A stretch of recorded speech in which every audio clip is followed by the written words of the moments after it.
पूरे प्रदेश में जो एक भारी बारिश के कारण जो सर आपदा आई है, जिला मंडी में जो आपदा आई, उसके साथ साथ पूरे हिमाचल में कई स्थानों पर बहुत भारी आपदा बरसात हुई है। और आज जो सर बरसात जिला ऊना के अंदर हुई है, वो बहुत भयंकर बारिश हुई है। और उस बारिश के चलते सर आज पूरा ऊना जो है जलमग्न हुआ है। मेरी विधानसभा चिंतपूर्णी के अंदर सर आज लगभग लोगों के घरों में 2 फीट से ऊपर पानी जो है लोगों के घरों में है। पिछले कुछ दिनों पहले जिला ऊना के अंदर ऊना सदर के अंदर जो बरसात हुई, वो भी ऐसी बरसात हुई कि वहां पर भी सर लोगों के घरों में, लोगों के दुकानों में, और इवन की जो बेसमेंट में लोगों ने अपने ऑफिस बना रखे थे, जहाँ लोगों ने अपने किराने के स्टोर बना रखे थे, उनके अंदर सर इतना बहुत ज़्यादा नुकसान हुआ। मेरी विधानसभा से सर एक रिटायर्ड मेजर जोगिंदर जी थे, उनके बेटे जो है 3 बेटे हैं, वो उन पे जेट किंग का वहाँ पर उन्होंने बहुत मेहनत से अपना एक वहाँ पर ट्रेनिंग इंस्टीट्यूट खोला हुआ था। तो उसमें सर पूरा पानी घुस गया ऊना के अंदर। बेसिकली मेरी विधानसभा से वो संबंधित थे, ऊना में उन्होंने बहुत लंबे समय से वो अपना काम कर रहे थे और बड़े मेहनत से सर उन्होंने अपने इस इंफ्रास्ट्रक्चर को तैयार किया था। पर मेरे ख्याल से लगभग 25 से 30 लाख रुपए का नुकसान उस बरसात की वजह से उन लोगों का हुआ था। और आज की मैं अगर बात करूं तो सर मेरी नगर पंचायत अंब के अंदर आज हर घर के अंदर पानी है। रोड के साथ साथ जितनी भी दुकानें हैं, जितने भी लोगों के कारोबार हैं, ऑफिसेज हैं, उनके अंदर पानी है। तो सर ये जो बरसात हम 23 में भी इसके चर्चा कर रहे थे, 24 में भी इससे पर चर्चा कर रहे थे। तो बड़ी बात तो यह है कि सर इस बरसात ये आपदा आती क्यों है, इसके ऊपर भी हमें ध्यान आकर्षित करना चाहिए। और मेरे से पहले आदरणीय प्रकाश राणा जी बड़े अच्छी बात कर रहे थे कि आपदा हमारे जो आर्थिक संकट हमारे उसमें है। तो मैं राणा जी ये बात बोलूंगा कि आर्थिक संकट तो हमारे प्रदेश में नहीं, पूरे देश में ही है। जब से बीजेपी की सरकार आई तो उससे मेरे ख्याल से 10 गुना बढ़ गया है, जब से मोदी जी बैठे। पर मैं ये बात बोलना चाहूंगा कि ये चर्चा चाहे 5 ये चर्चा जिस तरीके से आपने चिंता जाहिर की है, बड़ी अच्छी चिंता जाहिर की आपने। ये चिंता जो है ये के लिए आपकी नहीं है, पूरे हिमाचल की चिंता है। हम पक्ष और विपक्ष तो बाद में है, पहले हम हिमाचल के हैं, हमारे अंदर हिमाचली तो होना चाहिए। कई बार माननीय मुख्यमंत्री जी ने आपसे रिक्वेस्ट की है कि आप चलो हिमाचल की जो है बात केंद्र के आगे हम आपके साथ रखते हैं, पर आपने बात नहीं मानी। जब 2023 में आपदा आई तब भी आप लोगों ने, जब हमने उसको राष्ट्रीय आपदा घोषित करने की बात करी तो आप लोगों ने वॉकआउट किया था। तो उस समय शायद आपको जो हिमाचलियत आपके अंदर नहीं जागी। और सर जब जो चिंता आपने जाहिर की अच्छी चिंता है, पर यह चिंता अगर आपने पिछले 5 वर्षों में जब भाजपा की डबल इंजन की सरकार बोलते तब जाहिर की होती तो 75,000 करोड़ का कर्जा जो आप प्रदेश के ऊपर छोड़ के गए शायद ये ना होता। तो मैं ये मानता हूं सर। पर बड़ी बात यह है कि इस आपदा के साथ साथ जो हमारी अभी आपदा चली हुई है पूरे प्रदेश के अंदर, वो आपदा सर बड़ी चिंताजनक। आज जिला मंडी ही नहीं, जिला कांगड़ा ही नहीं, जिला शिमला ही नहीं, आज जिला ऊना भी उस तरीके से प्रभावित हुआ है। 1988 में सर ऐसी बरसात जो है जो हमारे जिला ऊना के अंदर हुई थी, उस समय बहुत बड़े नुकसान हमारे जिला के अंदर हुए थे।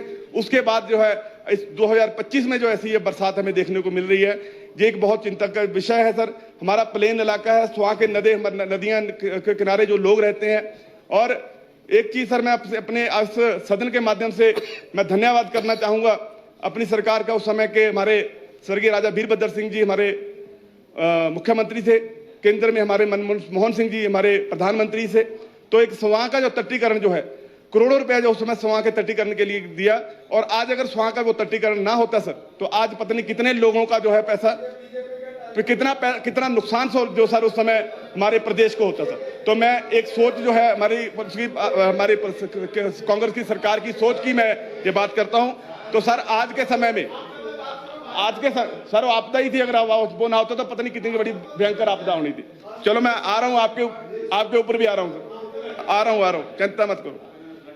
दूसरी बात सर, आज की सर जो बरसात हुई उसके चलते सर मेरे कटोहड़ कला पंचायत के अंदर मेरा एक सर स्वां का एक छोटा सा हिस्सा तटीकरण का जो है बरसात में टूट गया था।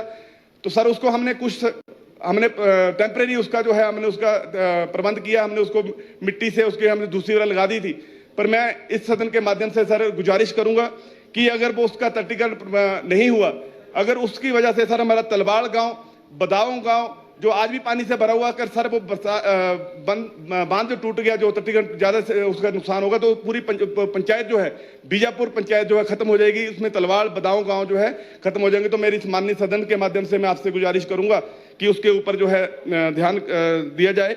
और इसके साथ साथ सर हमारे आज ठट्ठल गांव में नक्की, जो ठट्ठल पंचायत के अंदर नक्की गांव है उसके अंदर, और उसके साथ साथ सर हमारे ढूल बटवाड़ा पंचायत के अंदर हमारे एक गुरबचन सिंह जी और सन ऑफ गरीबदास जी, उनके घर में पानी गया, उनका भी काफी नुकसान हुआ। हमारे सर जो हलेड़ गांव के अंदर रामलाल जी और सन ऑफ प्रकाश चंद जी, उनके घरों में सर बहुत पानी गया। और हमारी नगर पंचायत जो है सर अंब में, टकारला में, बेहड़ जसमा में, कटोहड़ कला में, बडूही में, पोड़िया प्रोता में, और सर इसके अलावा हमारी भिंडला पंचायत जो है, आज मैं हमारे लोगों ने सोशल मीडिया के माध्यम से उसको शेयर भी किया था। हमारी सर भिंडला पंचायत में एक पुल की जरूरत है। हमारे माननीय पीडब्ल्यूडी मिनिस्टर जहां पर बैठे हैं, तो मैं आपसे गुजारिश करूंगा इस सदन के माध्यम से कि हमारे एक सर भिंडला पंचायत में एक लोहिया आबादी है, जहां पर हमारे कृष्ण अवतार जी, हमारे वरिष्ठ कांग्रेसी हैं, हमारे वहां पे आज मेरी उनसे बात भी हुई है कि उनके स्कूल के बच्चों को जो है एक रस्से के बांध से माध्यम से उन्होंने आज उस खड्ड को क्रॉस कराया है। सर वहां पे एक बड़े पुल की जरूरत है, तो मैं आपसे गुजारिश करूंगा कि वहां पर एक पुल की बनाया जाए। और उसके अलावा सर सतोथर गांव में एक हमारा पुल था जो एससी कंपोनेंट के अंदर बनना था सर, उसमें थोड़ा सा काम हमारा पैसे की वजह से रुका हुआ। मैं गुजारिश करूंगा कि उसके लिए भी आपका ध्यान आकर्षित करूंगा। एक सर हमारी दो पंचायतों के अंदर, अम्बेड़ा पंचायत और चौकी मीनार पंचायत के बीच में एक हमारा मंदिर, सिटी वाला मंदिर है, वहां पे सर काफी आबादी है, तो लोग वहां पर जाते हैं सर। वहां पे भी बरसात की वजह से वो गाँव, दोनों पंचायतें एक दूसरे से टूट जाती है। जब बरसात होती है तो वहां पे संपर्क टूट जाता है, तो वहां पर भी एक पुल की जरूरत है। तो मैं इस माननीय सदन के माध्यम से सर मैं आपके ध्यान में लाना चाहता हूं। और उसके अलावा सर आज हमारे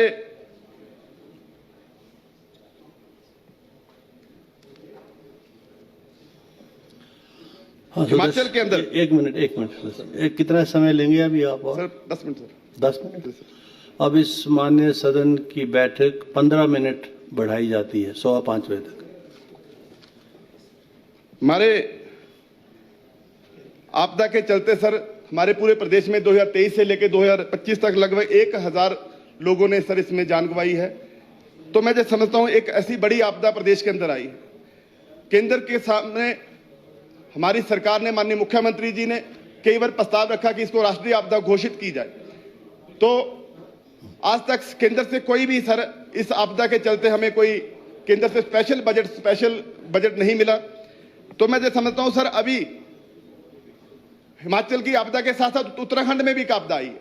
उत्तराखंड में भी भारी लैंडस्लाइड, एक भारी बादल फटने से, क्राउड ब्लास्ट होने की वजह से वहां पर एक पूरा का पूरा शहर जो है पानी के बीच में आ गया।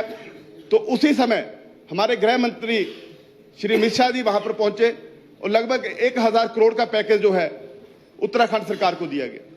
हम इस पैकेज की मांग सर पिछले 2023 से करते आ रहे हैं। 2024 में भी आपदा आई, 2025 में भी आपदा आई है। इस बार तो जो आपदा का केंद्र बिंदु रहा है वो हमारे नेता प्रतिपक्ष पूर्व मुख्यमंत्री जयराम ठाकुर जी की कंस्टिट्यूंसी सराज में जो है थुनाग गांव में, जो है पूरा गांव में जहां आपदा आई है, वो उनका केंद्र बिंदु भी इस बार आपदा का रहा है।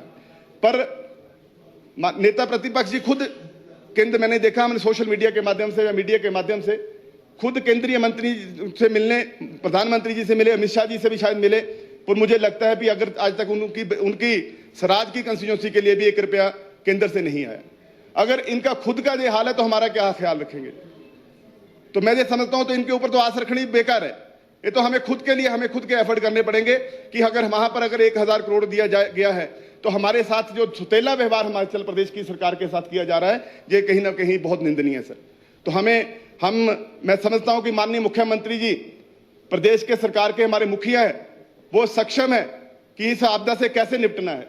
जो आप आर्थिक आपदा की बात कर रहे हैं, उससे भी निपटने की माननीय मुख्यमंत्री जी दिन रात कोशिश कर रहे हैं। पहली बार इतिहास में HRTC जो है वो मुनाफे में आया है। पहली बार इतिहास में इलेक्ट्रिसिटी बोर्ड जो है मुनाफे में आया है। जो केंद्रीय हमारे माननीय मुख्यमंत्री श्री सुखविंदर सिंह सुक्खी जी और हमारे मंत्रीगण के सदस्य जितने उनकी मेहनत है, जो आज हम जो है हिमाचल को टूरिज्म जो है हमारे माननीय बाली जी जहां पर बैठे हैं, इनका विभाग भी जो है इस प्रॉफिट में आया है। जो हमारे मंत्रीगण के जितने सदस्य हैं, इनकी मेहनत की वजह से सर जो है आज जो है इनकी दूरदराज सोच की वजह से हिमाचल जो प्रदेश जो है आगे बढ़ रहा है और आत्मनिर्भर हिमाचल बनने की ओर आगे बढ़ रहा है। मैं इस प्रकाश राणा जी को मैं उनका आकर्षित करना चाहूंगा कि आपने जब ये विषय किया, हमारी हिमाचल सरकार इस हिसाब से पहले ज्यादा चिंतित है आपसे कि कैसे हिमाचल प्रदेश को कैसे आगे बढ़ाना है। और सर मैं माननीय मुख्यमंत्री जी का इसलिए भी धन्यवाद करूंगा सर, उन्होंने सबसे पहले सराज विधानसभा के लिए 100 करोड़ रुपए का पैकेज दिया। इसके लिए मैं उनका बड़ा दिल जो उन्होंने कोई पक्ष या विपक्ष की बात नहीं की, उन्होंने 100 करोड़ का पैकेज जो है उस सराज विधानसभा के लिए घोषित किया गया। इसके लिए माननीय मुख्यमंत्री जी का मैं धन्यवाद करना चाहूंगा। और इसके अलावा सर मैं कई दिनों से हम इस विधानसभा के माध्यम से हम सुनते हैं कि कई बातें चली हुई है कि आपने व्यवस्था को तार-तार कर दिया, आपने लोकतंत्र को तार-तार कर दिया। मैं सर थोड़ा सा मुद्दे से बात करना चाह रहा हूं। माननीय सदन के अंदर सर ऐसी बातें होती हैं, पर मैं जो समझता हूं सर, मुझे जो समझ नहीं आया कि तार-तार होता क्या है। मैं माननीय सदन के में भी शायद समझ नहीं आया तार-तार क्या होता है, पर तार-तार सर क्या होता है सर? मैं इसका 2 क्षण में आपसे बात करना चाहूंगा कि सर तार-तार क्या होता है। तार-तार तो सामने पंजाबी में जो पंजाब केसरी के पहले हेडलाइन आते थे, पंजाबी साढ़े 19 चलाते थे, प्यो चाचे ने अपनी भतीजी नाल शादी कर ली, रिश्ते हुए तार-तार। ऐसी खबर हमें तार-तार क्या है? ये तार-तार तो मैं अगर तार-तार की बात करूं सर, तो तार-तार ये हुआ है कि हमारे चुने हुए विधायक 6 विधायक जो आपने खरीद करके लोकतंत्र की हत्या की, लोकतंत्र तार-तार इसलिए ऐसे होता है। अगर आपने हिमाचल की सरकार को, आपने हिमाचल को कलंकित किया, आपने इसको बोलते हैं तार-तार। और आपने वोट चोरी पूरे देश के अंदर, पूरा देश सड़कों पे उतरा है, पूरे देश के युवा सड़कों पे उतरे हैं। आपने वोट चोरी करके देश को तार-तार किया है, लोकतंत्र को तार-तार किया, आपने व्यवस्था को तार-तार किया है। तो मैं जो समझता हूं तार-तार ये सर ये है, अगर तार-तार का पूरा मकसद समझे जाए तो ये तार-तार ये होता है। तो मैं जो समझता हूं सर, आज जो व्यवस्था आपने और सर इस मंच के माननीय सदन के माध्यम से मैं माननीय मुख्यमंत्री जी का धन्यवाद करना चाहूंगा, माननीय कृषि मंत्री जी का धन्यवाद करना चाहूंगा कि मैंने इस सदन के माध्यम से आवाज उठाई थी। इस सदन के माध्यम से मैंने आवाज उठाई थी कि सर आलू, हमारा जो ऊना जिला का आलू का क्षेत्र है जहां पे बड़ा नुकसान भी होता है, और जब आलू बाद में होते हैं तो सर वो बाहर के जो प्रदेशों के लोग लेके जाते हैं तो हमारे साथ धोखाधड़ी होती है। तो माननीय कृषि मंत्री चंद्र कुमार जी और माननीय मुख्यमंत्री जी का मैं धन्यवाद करूंगा कि इन्होंने आलू प्रोसेसिंग यूनिट जो है ऊना के अंदर, मैंने बात उठाई थी, ऊना के अंदर इन्होंने लगाने की बात किया। जमीन हमने ट्रांसफर कर दिया, जल्द से जल्द जो है हम माननीय आश्वासन दिया कि बड़ी जल्दी हम उसका काम शुरू करेंगे। और मैं माननीय कृषि मंत्री जी से गुजारिश करूंगा कि हमारे गेहूं की जो है, लोगों ने गेहूं की जो हमारे सरकार ने खरीद की है, उसका थोड़ी सी पेंडेंसी है हमारे सॉरी, मैं माननीय हर्षवर्धन चौहान जी हमारे इंडस्ट्री मिनिस्टर, इनका मैं धन्यवाद करूंगा। आज सुबह ही इन्होंने आज प्रशासन को आदेश दिया है कि आज उस काम का जो जल्दी टेंडर लगा के जो उसका कंप्लीट किया जाए। और मैं सर मैं बाकी सर जो हमारी पंचायतों में आज सर नुकसान हुआ है, इसके लिए सर मैंने प्रशासन को सर, मैंने सुबह मेरी बात हुई थी, प्रशासन ने सर अच्छे तरीके से, हमारे एसडीएम, तहसीलदार, सभी जो लोग फील्ड पे, हमारे स्थानीय जो हमारे कांग्रेस के कार्यकर्ता हैं वो भी सर फील्ड में थे। आज उन्होंने लोगों के घरों से पानी निकालने की पूरी जदोजहद करते रहे। और मैं इसलिए आपके अंब के सभी प्रशासन, अपने एसडीएम, तहसीलदार और अपने हमारे कांग्रेस के कार्यकर्ता, हमारे डॉक्टर रविंदर शर्मा जी जो हमारे ब्लॉक के अध्यक्ष हैं, उनके साथ ही सभी आज सुबह जो काम पे लगे, मैं सदन के माध्यम से उनका धन्यवाद करना चाहूंगा सर। और मैं सरकार का भी धन्यवाद करना चाहूंगा। और मैंने सर आज माननीय मैंने एसडीएम साहब को आज बोला कि वहां पे सर ड्रोन से एक फोटोग्राफी की जाए कि ये पानी कहां से कैसे आ रहा है, तो उस पे ऊपर काम किया जाए। मैं इस सदन के माध्यम से माननीय मुख्यमंत्री का धन्यवाद करूंगा जिन्होंने चैनलाइजेशन के लिए आपकी खड्ड को 7.5 करोड़ रुपए दिया है, इसके लिए मैं धन्यवाद करना चाहूंगा सर। आज मुझे अपने नियम 67 पे आपने मुझे बोलने का समय दिया, आपदा में मुझे अपनी कंस्टिट्यूंसी की बात रखने का आपने मुझे समय दिया, इसके लिए मैं सर आपका धन्यवाद करता हूं। और मैं इस सदन के माध्यम से माता चिंतपूर्णी जी से गुजारिश करूंगा कि हिमाचल के ऊपर जो हमेशा अपनी दया बना के रखें और अपनी आशीर्वाद जो हिमाचल के लोगों के ऊपर मेरे चिंतपूर्णी वासियों के ऊपर हमेशा बना के रखें, ऐसी माता चिंतपूर्णी से मैं कामना करता हूं। धन्यवाद सर। जय हिंद, जय हिमाचल, जय माता चिंतपूर्णी।